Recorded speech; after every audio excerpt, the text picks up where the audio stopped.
బీహార్‌లో అయితే నితీష్ కుమార్ మళ్ళీ బీజేపీ అంటే ఎన్‌డీఏలో చేరాక మాత్రం రాజకీయాలు చాలా మారిపోయినాయి బీహార్‌లో.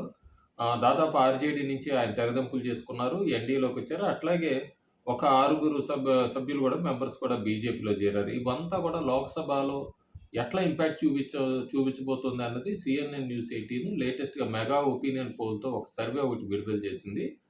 బీహార్‌లో ఇప్పటికే తేజస్వి యాదవ్ అయితే జన విశ్వాస్ ర్యాలీ అని చెప్పి ఆయన క్యాంపెయిన్ మొదలుపెట్టారు. ఆ క్యాంపెయిన్‌లోనే లల్లూ ప్రసాద్ యాదవ్ మోడీని ఉద్దేశించి పరివారవాదం చేసిన ఒక కామెంట్ అయితే మాత్రం బీజేపీకి బూస్ట్ ఇచ్చిందనే చెప్పొచ్చు. ఎందుకంటే వెంటనే మోడీ కా పరివార్ అని చెప్పి ఆయన ఒక స్లోగన్ అట్లాగే సోషల్ మీడియాలో ఇచ్చిన క్యాంపెయిన్ మొత్తం కూడా సక్సెస్ అయింది.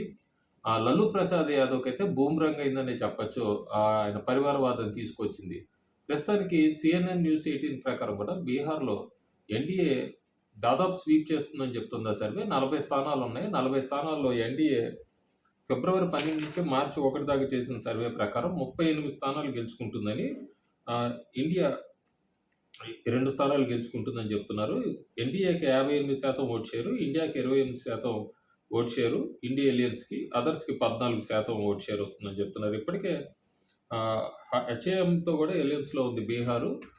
So, Nitish, BJP, HAM alliance ప్రస్తుతానికి 38 స్థానాలు అంటున్నారు. రాబోయే రోజుల్లో అది 40కి 40కి వెళ్ళినా కూడా ఆశ్చర్యపోకలేదు బీహార్ రాష్ట్రం నుంచి. సీఎన్ఎన్ న్యూస్ 18 సర్వే ప్రకారం మాత్రం 38 స్థానాలు గెలుచుకుంటుంది బీహార్‌లో ఎన్‌డీఏ అని చెప్తున్నారు.